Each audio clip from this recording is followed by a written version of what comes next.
boa noite. Sempre penso que eu nunca vou escolher uma sequência exata, que eu não vou me embaralhar, né? Se eu abro a Bíblia, se eu pego o tablet, se eu ligo o microfone, se eu... Ainda tem uma complexidade a mais, né? Eu ligo a água aqui, tá vendo? Então é sempre muito complexo essa ida ao púlpito, né? Meus irmãos, boa noite. Eu acredito que poucos aqui me conheçam, ou alguns. Eu sou o pastor Enoque, eu sou da segunda igreja Tabernáculo Batista em Santa Elvina, em Manaus, Amazonas. Um pouco longo, né? Mas popularmente conhecida em Vila São José como a igreja da irmã Ivanete. Então, quem conhece a tia Ivanete, popularmente também conhecida, eu faço parte da igreja dela. Algumas semanas atrás, né? Outro pastor da nossa igreja esteve presente aqui, que é o pastor Jonatas, popularmente conhecido como o filho da tia Ivanete. Então, nós fazemos parte do corpo pastoral junto com o pastor Adolfo, né? O pastor Jonatas brincou que tem alguns irmãos que foram daqui de Vila São José e pertencem à nossa igreja, né? Irmão Júlio e Carol, Henrique e Márcia, e aí eles ficam comparando os pastores, né? O pastor Jonatas é o pastor Neil, né? Aí o pastor Adolfo é o pastor Viana, que está tudo sempre bem, tudo na calma.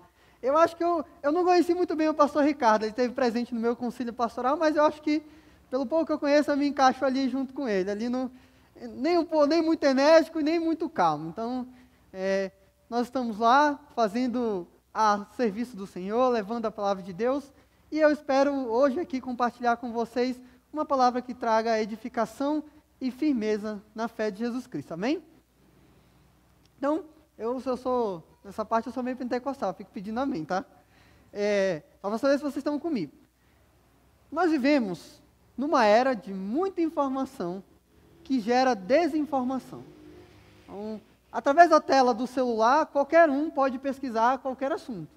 Tanto que nas redes sociais é comum que numa semana, no mesmo dia a pessoa passa de cientista político a mestre em economia e também professor de português no mesmo dia. Então, através das redes sociais e com a grande informações que nós temos disponíveis, as pessoas acham que sabem de tudo o tempo todo e em todo lugar.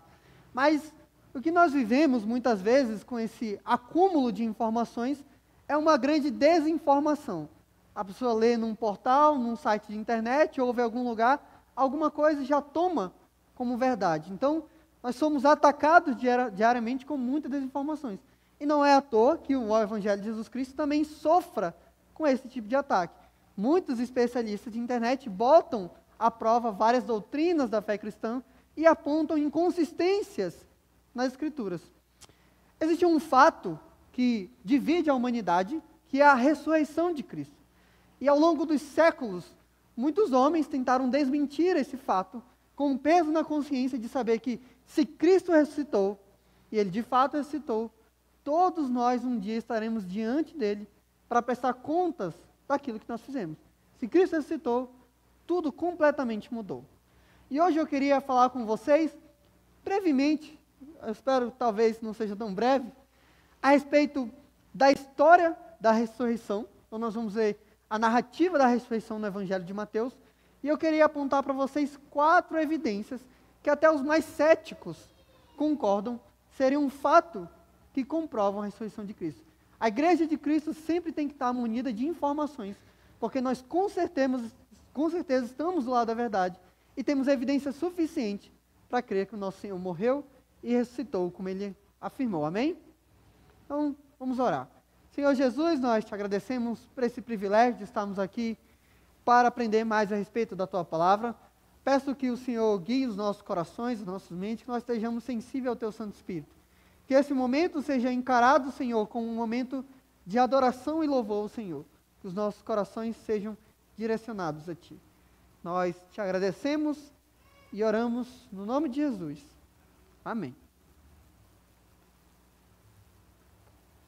Então, irmãos, o fato que Cristo veio à Terra mudou completamente o curso da humanidade.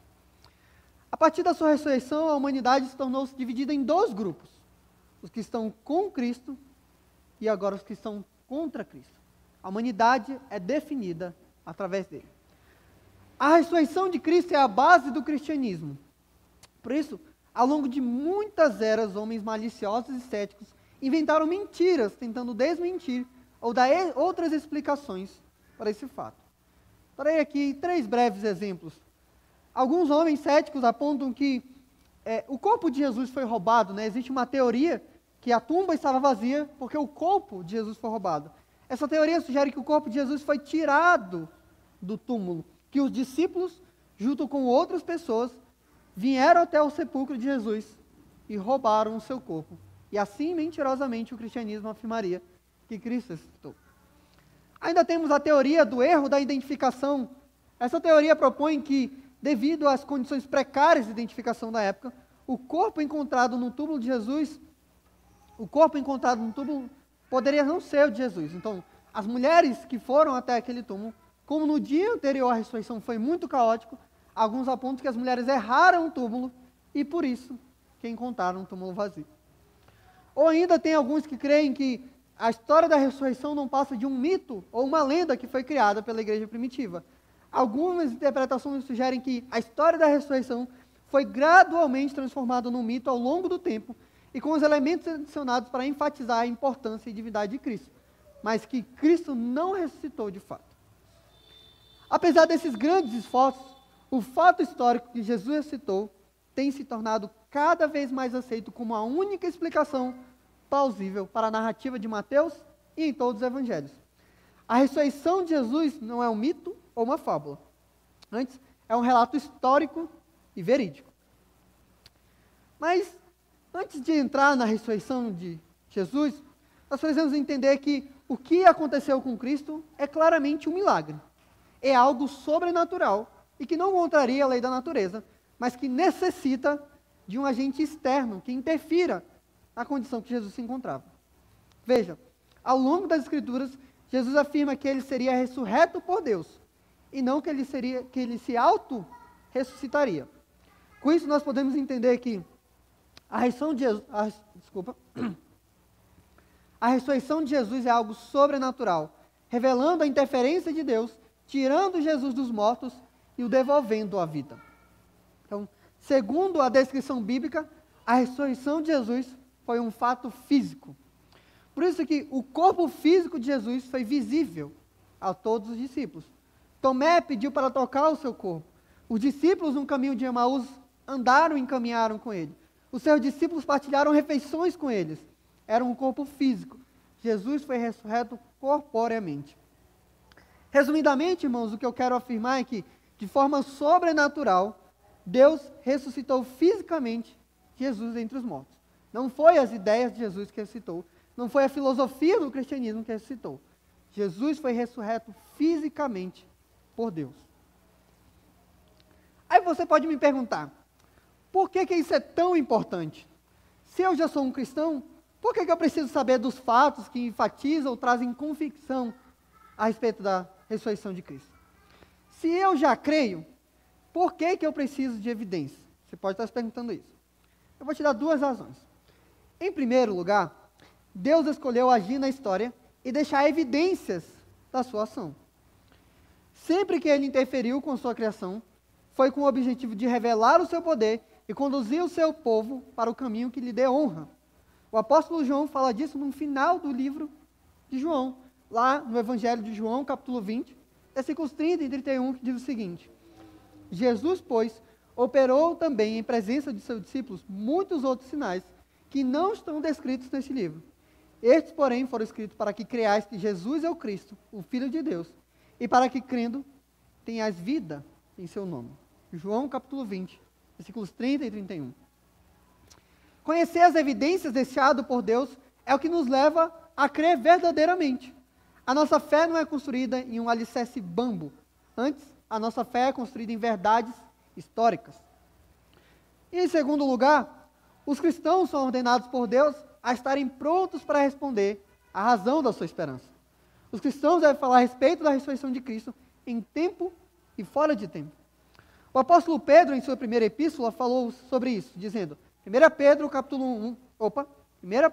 capítulo 3, verso 15, onde ele diz: antes, santificai o Senhor Deus em vossos corações. Estais sempre preparado para responder com mansidão e temor a qualquer que vos pedir a razão da esperança que há em vós. temos que estar preparados para falar a razão da esperança que está em nós. Portanto, a questão é, como podemos afirmar com tanta certeza que Jesus de fato ressuscitou? Existem evidências que comprovam a ressurreição de Cristo? A resposta é sim. Temos evidências que comprovam a ressurreição de Jesus Cristo. Portanto, hoje nós vamos estudar a respeito da história da ressurreição de Cristo e juntamente com isso destacaremos 4 evidências da ressurreição de Cristo, que até os mais céticos concordam que de fato aconteceu. Vou pedir aos irmãos que abram suas Bíblias no Evangelho de Mateus, no capítulo 27. Mateus, capítulo 27.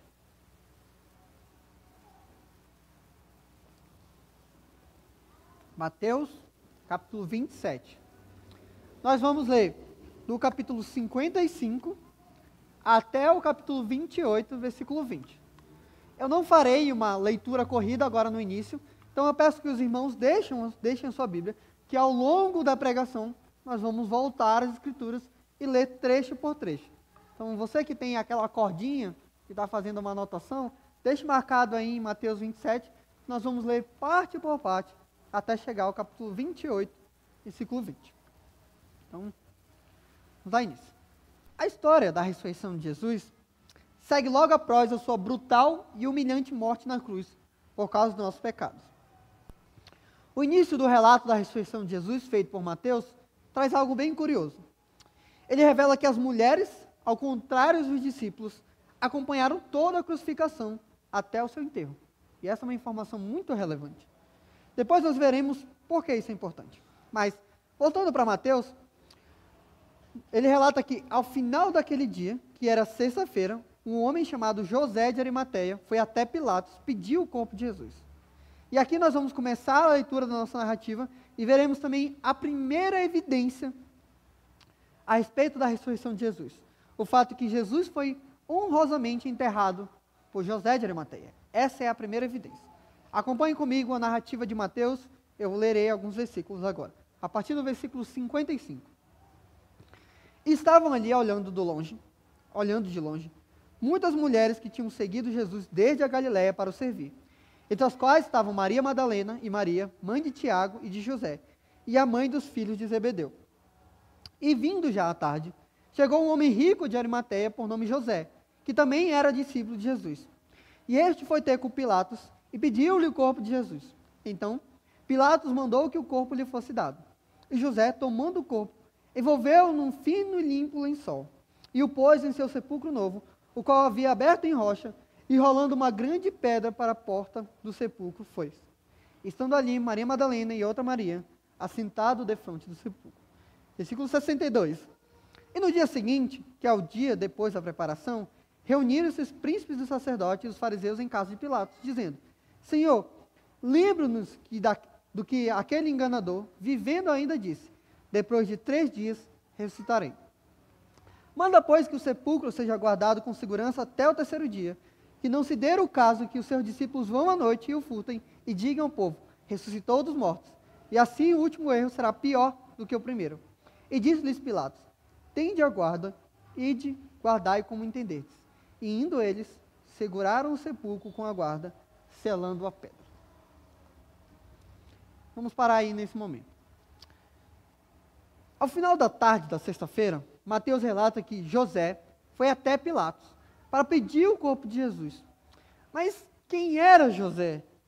E por que ele teve que pedir o corpo de Jesus a Pilatos?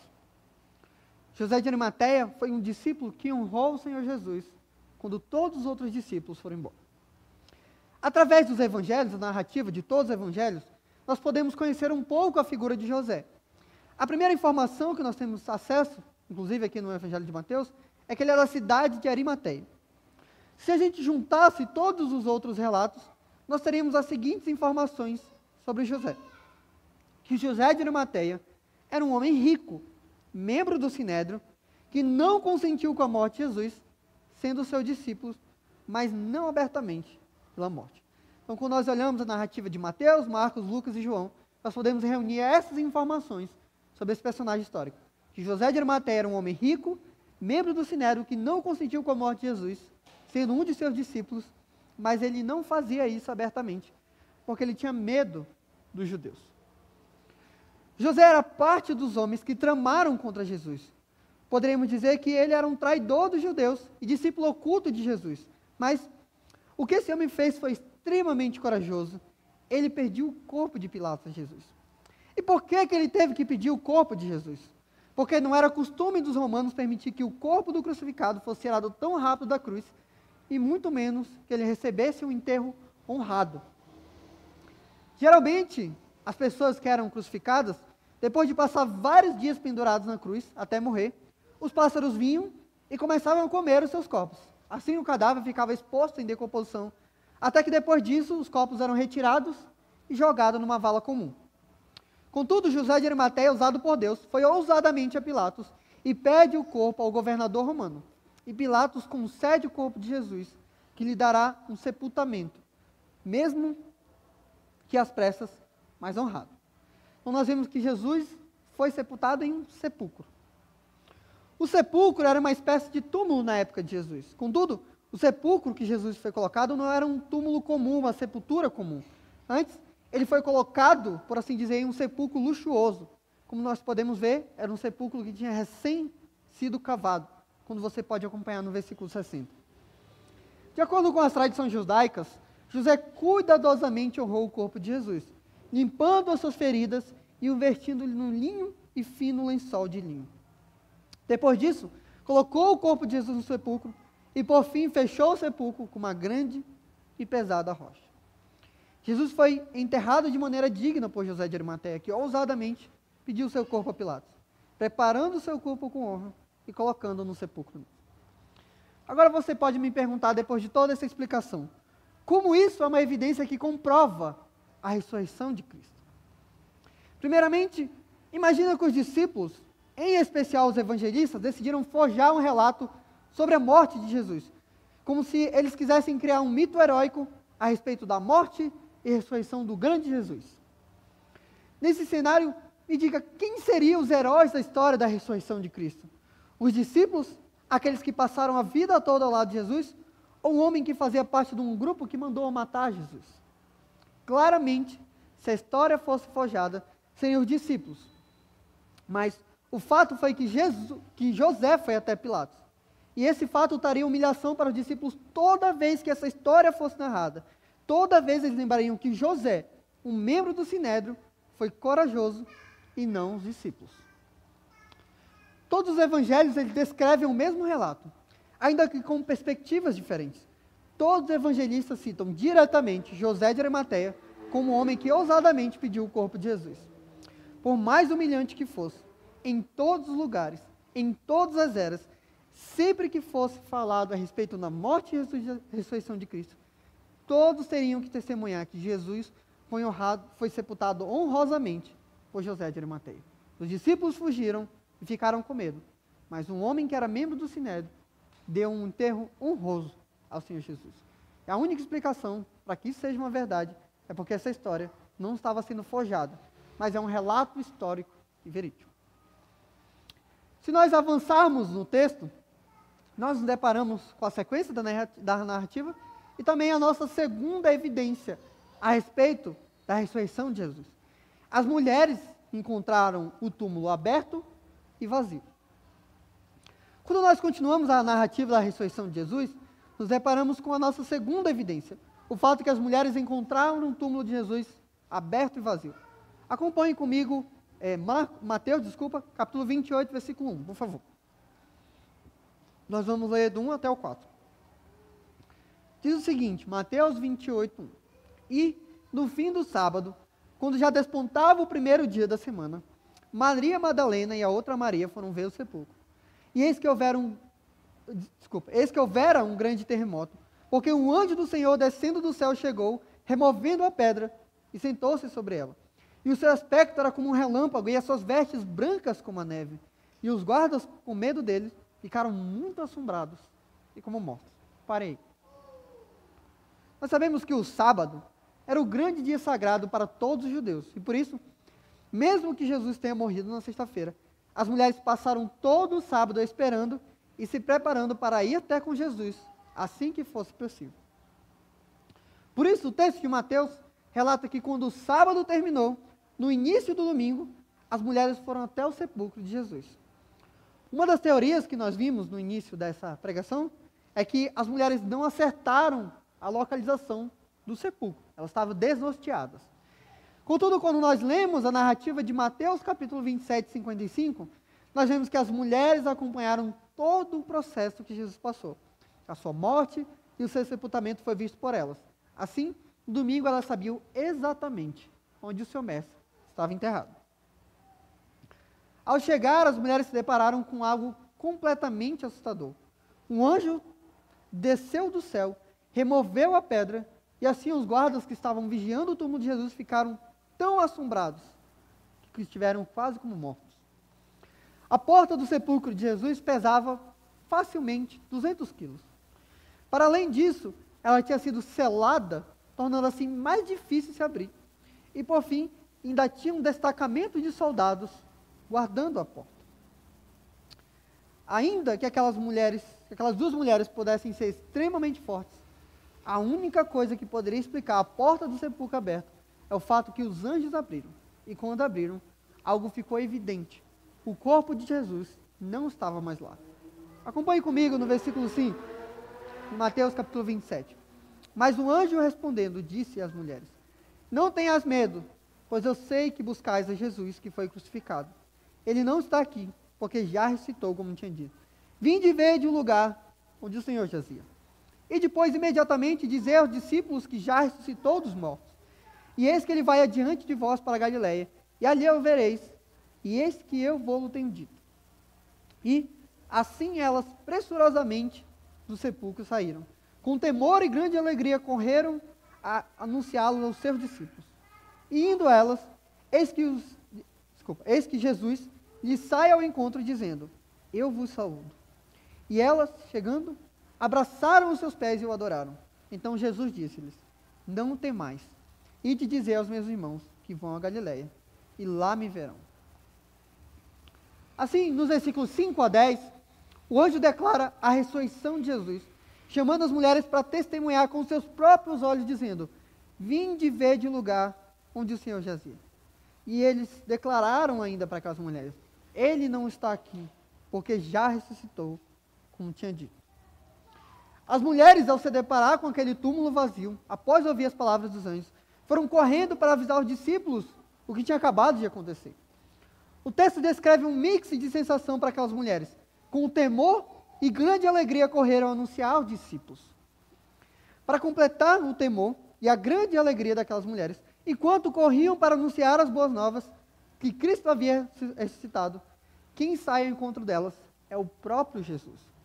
Elas, cheias de temor e alegria, abraçam os pés de Jesus, que os acalma, dizendo que elas não deveriam ter medo. Elas deveriam ir até os discípulos e contar tudo o que aconteceu e que eles estariam esperando eles lá na Galileia. Imagine a alegria dessas mulheres, poderem finalmente ver o seu mestre. Elas que corajosamente seguiram Jesus em sua crucificação e até mesmo em seu sepultamento. E assim elas foram agraciadas por Deus ao serem as primeiras testemunhas da sua ressurreição. Ao continuar a narrativa de Mateus capítulo 28, nós nos deparamos com a mais antiga acusação dos judeus a respeito da ressurreição de Jesus. Porque é muito fácil para os fariseus e os principais sacerdotes provarem que Jesus não havia ressurreto. Era só mostrar o corpo de Jesus. Se eles conseguissem mostrar o corpo de Jesus, a ressurreição cairia por terra e tudo que os discípulos estariam falando é mentira.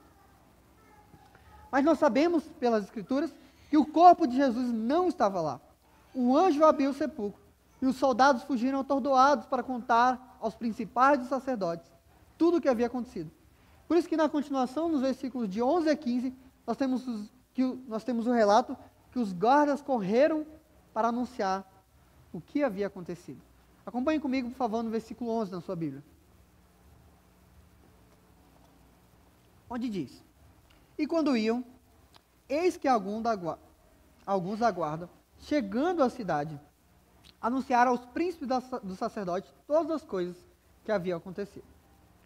E congregando ele com os anciões, e tomando conselho entre si, deram muito dinheiro aos soldados, ordenando: dizei, vieram de noite os seus discípulos, e dormindo nós, o furtaram.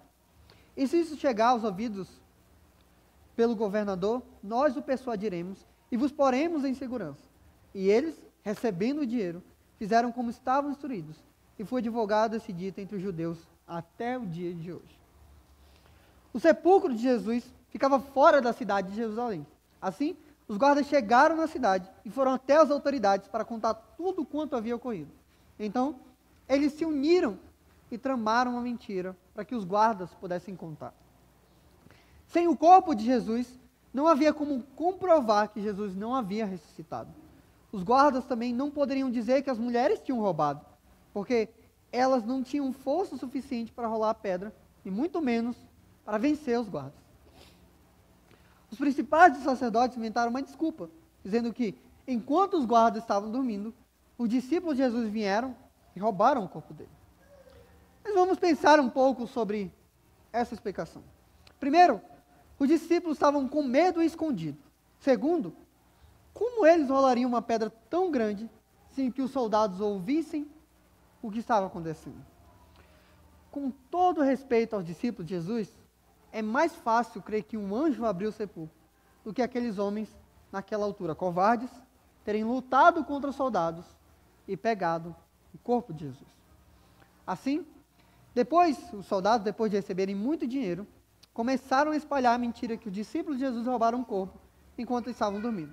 Mas, como podemos ver pelo relato dos evangelhos, os discípulos não ousaram nem sair para ver o seu mestre, quanto mais ousarem roubar o seu corpo. Isso prova exatamente o ponto que nós estamos falando. O fato que os soldados foram pagos para mentir a respeito do corpo de Jesus comprova que o túmulo de Jesus estava vazio naquele dia e que, portanto, não havia nenhum corpo ali. Jesus havia ressuscitado. Você pode me perguntar novamente, mas Enoque, como isso é uma evidência da ressurreição de Cristo? Eu falo para você. Primeiro, essa história é uma história direta. Ela não acrescenta enfeites para tornar a história mais aceitável. É um relato simples. As mulheres, mais corajosas do que os discípulos de Jesus, foram até o túmulo vazio, mas o encontraram vazio. Pense, se fosse uma enganação, era mais fácil colocar outras coisas que não os anjos. Ainda havia um agravante nessa história. Na região em que Jesus habita, na sua cultura, o testemunho de mulheres era completamente desprezado. Segundo o historiador da história judaica, ele nem é cristão, chamado Flávio Joséfo, o testemunho das mulheres era tão desprezível que nem sequer poderia ser admitido num tribunal. Se você estivesse diante de um tribunal romano e judeu naquela época, se você levasse uma mulher para testemunhar ao seu favor, esse testemunho não seria válido. Se a história do túmulo vazio fosse uma invenção da parte dos discípulos, por que eles colocariam justamente as mulheres para encontrar o túmulo? Ao invés disso, eles colocariam os discípulos homens para provar a veracidade daquela história inventada. Mas o objetivo dos discípulos não era inventar algo que os tornaria heróis. Pelo contrário, eles foram constrangidos pelo poder de Deus. E mesmo que fossem envergonhados e desonrados, a verdade foi que as mulheres viram o sepulcro de Jesus vazio, enquanto eles estavam com medo, escondidos em suas casas. Até podemos ver que na narrativa tem dois momentos complexos, onde que seu objetivo fosse forjar uma história, os evangelistas não foram bem. Primeiro, ele falou que um fariseu corajoso perde o corpo de Jesus, sendo muito mais fiel do que os discípulos. Depois disso, os discípulos escondidos, enquanto as mulheres, corajosamente, também demonstraram sua fidelidade e foram até o sepulcro de Jesus e encontraram um túmulo vazio. Se essa história fosse inventada, não teria sentido colocar José de Arimateia, não teria sentido colocar as mulheres encontrando o túmulo vazio. Mas as mulheres provaram a sua fidelidade quando corajosamente foram até o sepulcro de Jesus e testemunharam que o túmulo estava completamente vazio naquela manhã de domingo. Mas, e essa seria então a nossa segunda evidência, né? Diante disso, a pergunta que fica aberta agora é: Jesus foi sepultado numa sexta, passou o sábado morto e depois ressuscitou no domingo. Para onde que ele foi? Porque se a história for apenas uma lenda, depois que sobrenaturalmente ele ressuscitou, o comum seria que ele teria sumido e ninguém mais o teria visto. Contudo, quando nós avançamos a nossa narrativa, nós vemos o contrário. Depois de ressuscitar, Jesus foi visto por inúmeras testemunhas. Essa então é a nossa terceira evidência. Jesus foi visto por inúmeras testemunhas após a sua ressurreição. Acompanhe comigo, por favor, versículo 17 e 18. Desculpa, 16 e 17. Mateus 28, 16 e 17. Onde diz: E os 11 discípulos partiram para a Galileia, para o monte que Jesus lhes tinha designado. E quando o viram, o adoraram, mas alguns duvidaram. A narrativa de Mateus nos conta que, depois que as mulheres partiram e foram... A narrativa de Mateus nos conta que depois que as mulheres partiram, elas foram até os discípulos, e todos eles foram para a Galileia, como Jesus havia ordenado. E aqui nos deparamos com uma evidência bem interessante. O texto deixa claro que os discípulos viram Jesus ressurreto. E nos outros evangelhos, narra que Jesus comeu com eles e passou ainda bastante dia em suas companhias. Contudo, nesse momento, eu vou pedir para vocês, sem desmarcar Mateus, se possível, abram comigo as suas Bíblias em 1 Coríntios, capítulo 15, versículos 3 a 9. 1 Coríntios, capítulo 15, versículos de 3 a 9. O contexto dessa passagem de 1 Coríntios, enquanto você abre, 1 Coríntios 15, do 3 a 9, o apóstolo Paulo está combatendo uma ideia na igreja de Corinto, onde que alguns irmãos afirmavam que não havia a ressurreição, que pessoas não ressuscitavam. Só que ele deixa claro que a ressurreição é a base do cristianismo. Se Cristo não ressuscitou, somos os piores dos pecadores. Mas antes de discorrer a respeito desse assunto, o apóstolo Paulo narra uma história bem interessante. Ele fala que ele recebeu algo que depois ele compartilhou.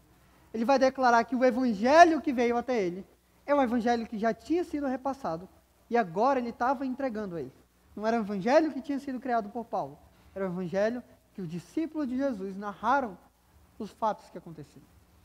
Então, acompanhe comigo a leitura, por favor, 1 Coríntios, capítulo 15, versículos de 3 a 9. Onde diz no versículo 3: Porque primeiramente vos entreguei o que também recebi, que Cristo morreu pelos nossos pecados, segundo as Escrituras, e que foi sepultado e que ressuscitou ao terceiro dia, segundo as Escrituras, e que foi visto por Cefas e pelos 12. E depois foi visto uma vez por mais de 500 irmãos, dos quais vive ainda a maior parte, mas alguns já dormem também. Depois foi visto por Tiago e depois por todos os apóstolos. Parei, por favor. Nesse texto, tem pelo menos duas coisas que nos chamam a atenção. Primeiro, o apóstolo Paulo, falando a respeito do evangelho, descreve que ele entregou aquilo que ele recebeu. Esse texto, essa parte onde que ele fica repetindo, segundo as escrituras, segundo as escrituras, segundo as escrituras, provavelmente não foi uma criação rítmica de Paulo. Antes, o que se parece, e os historiadores afirmam, que era uma antiga poesia ou canção que costumava ser cantada pelos cristãos primitivos acerca do evangelho de Jesus Cristo. Mas ele fala da morte e da ressurreição. Nessa canção antiga, há duas evidências anteriores que nós já vimos que são confirmadas, trazendo assim ainda mais veracidade para a ressurreição de Jesus. No verso 4, nós vemos que Jesus foi sepultado, confirmando que José de Arimateia lhe deu um enterro digno. Além disso, diz que ressuscitou ao terceiro dia, comprovando que as mulheres realmente encontraram aquele túmulo vazio. Assim, o texto confirma com aquilo que nós acabamos de aprender nos evangelhos, que Jesus foi visto por Pedro e depois pelos apóstolos. Contudo, se a história da ressurreição fosse uma farsa, provavelmente ela terminaria aí. Mas por quê? Pense bem, se os discípulos estavam criando uma mentira, eles poderiam facilmente sustentar dizendo que Jesus apareceu às escondidas para os 12, falou algumas coisas e foi embora. E as únicas testemunhas da ressurreição de Cristo seriam os seus apóstolos. Mas não é isso que acontece de fato. A canção primitiva aponta para o fato de que Jesus apareceu, segundo o verso 6, para mais de 500 irmãos. Aqui entra mais uma questão. O relato de Corinto, ele foi escrito por volta de 15 a 20 anos após o fato da ressurreição de Cristo. Se o objetivo de Paulo fosse perpetuar uma lenda ou mito, ele teria que falar que as testemunhas desse fato já não estavam mais acessíveis. Mas não é isso que ocorre. Refutando aqueles que teorizam que a ressurreição é um mito ou uma lenda inventada, Paulo deixa claro aos coríntios, essas pessoas a quem Cristo apareceu, como você pode ver no versículo 6, diz, dos quais ainda vive a maior parte, mas alguns já dormem também. Então, se o objetivo fosse fazer uma lenda, Paulo não falaria, meus irmãos, se vocês quiserem, podem ir em Jerusalém confirmar, porque muitos dos irmãos que viram aquilo ainda estão vivos. Vocês não precisam acreditar no que eu estou falando. Vocês podem ir lá vocês mesmos e confirmar o que aconteceu. Dentro dessas 500 testemunhas, a canção faz questão também de enfatizar alguns nomes específicos. Dentre eles, nós temos o nome de Tiago. Mas, como nós sabemos, há pelo menos 3 Tiagos diferentes descritos nas Escrituras. O Tiago descrito aqui é o Tiago, irmão de sangue de Jesus. Para quem não lembra, ou até mesmo não sabe, os irmãos de Jesus não criam nele, não seguiam como profeta, e chegaram até a cogitar que Jesus estava sem juízo, que ele estava fora de si, quando ele se propôs a pregar a respeito do reino do céu, e falar que ele era o Filho de Deus. Mas aconteceu algo, irmãos. Aconteceu algo que mudou completamente a percepção da família de Jesus, e em especial o seu irmão Tiago. Após a ressurreição de Jesus, o encontro com o seu irmão, aquele que era alguém que resistia ao ministério de Jesus, tornou um dos homens mais dedicados ao reino de Deus. Na nossa igreja, nós costumamos falar rotineiramente a respeito da ressurreição de Cristo, quando é oportuno.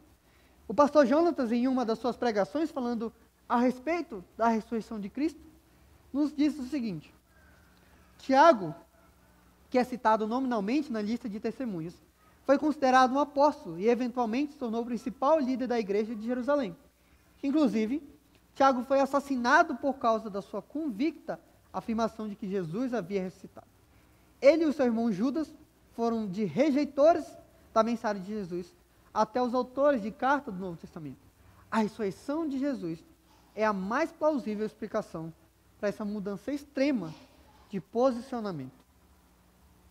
Você pode me perguntar mais uma vez, você está meio cético hoje comigo, como isso comprova a ressurreição de Jesus? Como isso se configura numa evidência? Primeiro, a igreja primitiva entoava um cântico antigo a respeito da veracidade dos eventos que ocorreram no final da vida de Jesus. Ele foi sepultado e o seu túmulo foi achado vazio ao terceiro dia, de acordo com as obras de José e das mulheres. Além disso, Jesus não foi somente visto pelos irmãos mais próximos. Depois de ressuscitar, ele foi visto por mais de 500 irmãos. E na época que o apóstolo Paulo escreveu o relato de 1 Coríntios, muitos ainda estavam vivos. Se o relato da ressurreição fosse um mito, citar testemunhas vivas colocariam em sérios perigos essa teoria. Porque se fosse apenas 12 testemunhas, dava para combinar entre si. Vamos combinar aqui o que aconteceu. Mas agora 5 centenas de pessoas. Isso é muito mais complexo. Por fim, vimos que até mesmo aqueles que eram contrários a Jesus, que no caso do seu irmão Tiago, tornou-se ferrenhos defensores da fé cristã. Estão dispostos a morrer por amor a Cristo e ao Evangelho. E a única coisa que pode explicar tudo isso é o fato que Cristo ressuscitou. Assim, nós podemos declarar com certeza que Jesus foi visto por inúmeras testemunhas após a sua ressurreição. Essa é a terceira evidência que nós temos completa convicção, que comprova a realidade da sua ressurreição. Assim, aponto prontamente para a nossa próxima evidência. Quando nós voltamos, eu vou pedir para os irmãos que voltem para a narrativa de Mateus. Nós percebemos que Jesus responsabiliza os seus discípulos a irem pregar o Evangelho a todas as nações. Voltem, por favor, para o relato de Mateus. Assim, a última evidência que nós destacaremos aqui nessa noite, também que encerra a nossa narrativa a respeito da ressurreição de Jesus, é que os apóstolos de Jesus creram e anunciaram a ressurreição, apesar de não terem nenhuma outra razão para crer nisso. Quando Jesus encontra-se com os seus discípulos, ele os comissiona a pregar a respeito do Evangelho. Acompanhem comigo, por favor, a leitura dos versículos 18 até 20.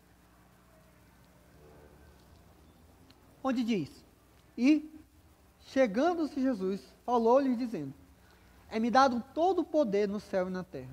Portanto, ide, e ensinai todas as nações, batizando em nome do Pai, do Filho e do Espírito Santo, ensinando-os a guardar todas as coisas que vos tenho mandado. E eis que estou convosco todos os dias, até a consumação dos séculos. Amém. Baseado na autoridade de Jesus, os discípulos são ordenados a pregar o Evangelho por todo o mundo conhecido.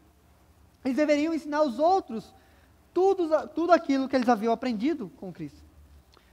Mas será que Jesus tem a memória curta?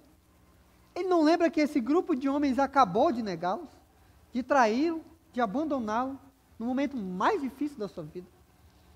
Ou ainda que eles não tiveram a coragem de dar a Jesus um enterro digno, sendo necessário um fariseu pedir corajosamente o corpo de Jesus a Pilatos? Ele não lembra que eles não tiveram a coragem de ir até o sepulcro onde só as mulheres fizeram isso? Irmãos, é claro que Jesus não tem a memória curta. Ele lembra exatamente do que acabou de ocorrer. Mas algo aconteceu com os seus discípulos. Algo mudou completamente os seus corações. Algo transformou completamente a percepção dos discípulos a respeito de Jesus, que os tirou de covardes testemunhas para os mais fiéis e corajosos proclamadores do Evangelho. E o que foi isso? Sim, meus irmãos, a ressurreição de Jesus mudou absolutamente tudo na vida daqueles homens.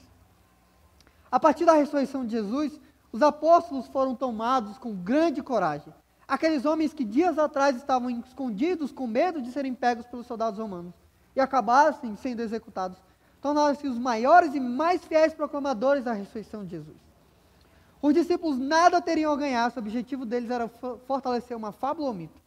Os romanos eram extremamente truculentos e rancorosos. Aqueles que se rebelavam contra o império eram mortos. Lembre-se que Jesus foi crucificado sobre a acusação de ser rei dos judeus. Por isso, todos aqueles que afirmassem ser os seus seguidores estavam passíveis de serem presos e mortos, igual ao seu mestre. Mas os apóstolos, eles fizeram pouco caso das suas próprias vidas. A maioria foi morto por causa do seu anúncio que Cristo vive e que Ele é o grande rei. Somente Ele e nenhum outro. Eles estavam dispostos a abraçar a morte com alegria, por saberem que são participantes do anúncio da vida de Cristo. Mas por que eles fariam isso? Porque eles estavam tão convictos. A única coisa que explica isso é a ressurreição de Jesus. Os cristãos, durante muito tempo, foram duramente ameaçados ao longo do início da igreja primitiva. Trago a vocês um relato de um homem chamado Plínio, conhecido como um jovem. Ele foi um governador romano da cidade de Bitínia. No primeiro século, ele estava escrevendo ao imperador Trajano, que era o imperador da época, como que ele lidava com os cristãos. O que eles faziam com os cristãos. E Plínio descreve o horror que era feito contra aqueles que proclamavam a vida de Cristo. Plínio diz o seguinte para o governador Trajano a respeito de como lidar com os cristãos. Ele fala: perguntei a eles, cristãos, se eram cristãos. E se confessavam, ameaçava-lhes com a pena de morte. Repetia 2 ou 3 vezes a pergunta, ameaçando-lhes a morte. E se persistiam, eu ordenava que fossem executados. Porque eu não duvidava que, em qualquer caso, qualquer que fosse a confissão deles, a obstinação e a inflexibilidade mereciam ser punidos. Os cristãos eram executados por não negarem a Cristo, só pelo fato deles insistirem na mensagem vitoriosa, alegando que Cristo ressuscitou e Ele era o grande rei aguardado. Ele havia ressuscitado. Agora, meus irmãos, eu acho que vocês já estão confiando um pouco mais em mim, mas eu vou fazer vocês perguntarem mais uma vez para mim. Como isso é uma evidência da ressurreição de Jesus? Isso aponta para o fato que os apóstolos não tinham nada a ganhar com o relato que Cristo ressuscitou, caso isso fosse uma lenda. Pelo contrário, por insistirem na ressurreição de Cristo, eles foram perseguidos e cruelmente assassinados. Todos eles, com exceção de João,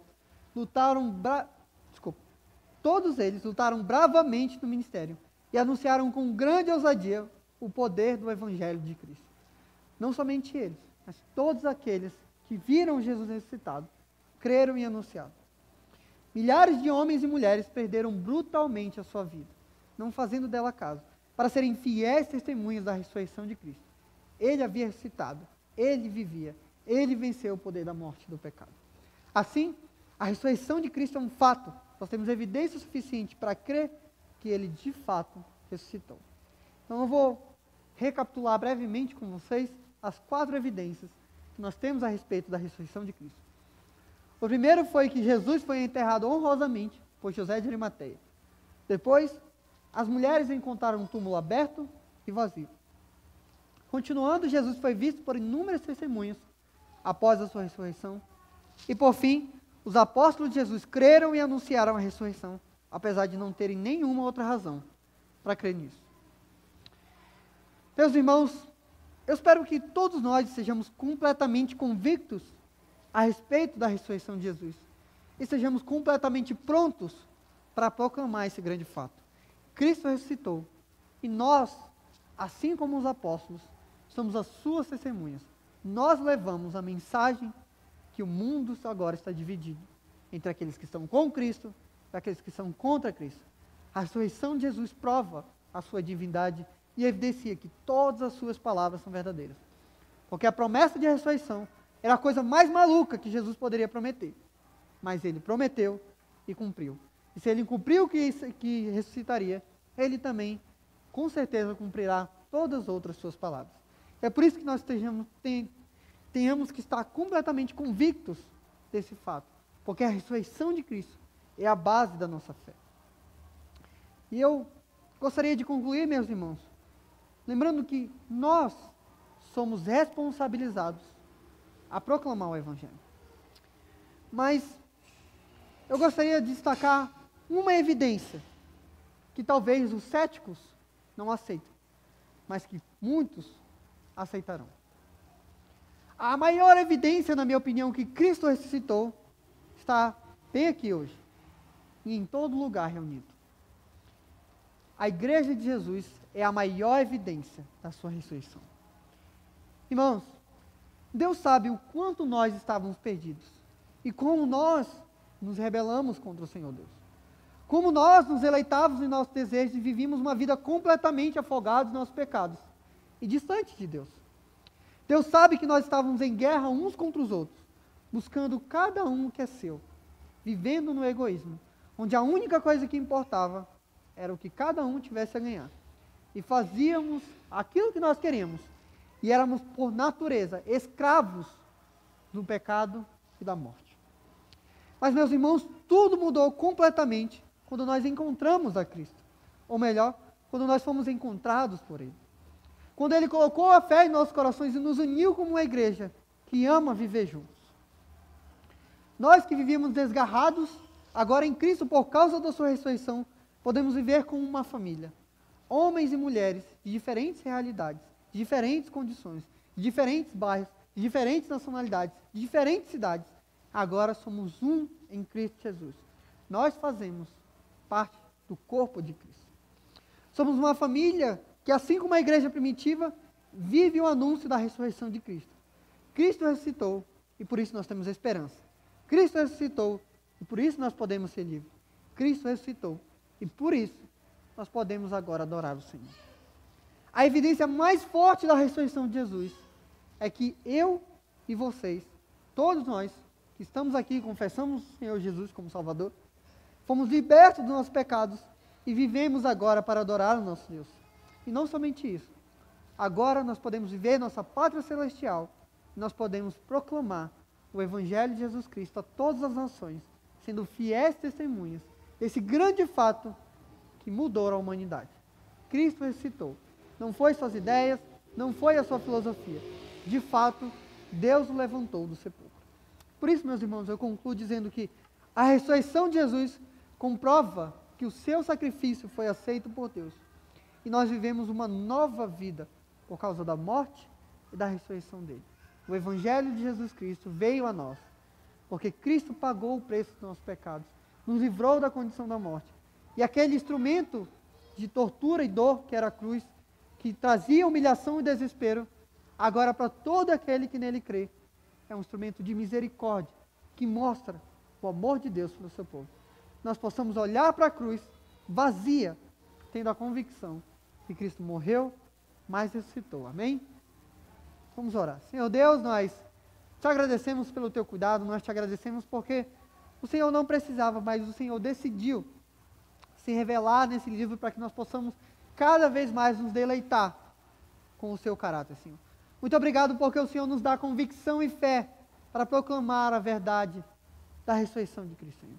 Que nessa era de desinformação, Senhor, que nós possamos levar a verdade do Evangelho, o anúncio que o Senhor recitou, e que um dia todos nós estaremos diante do Senhor para prestar contas. Nós possamos ter a alegria, Senhor, nós que rendemos a vida ao Senhor, nós possamos viver com fé e ousadia, sabendo que nós somos testemunhas desse fato histórico. Nós te agradecemos pelo teu amor, que é manifesto naquela cruz. E nós oramos em teu nome, Senhor. Amém. Soneio, por favor.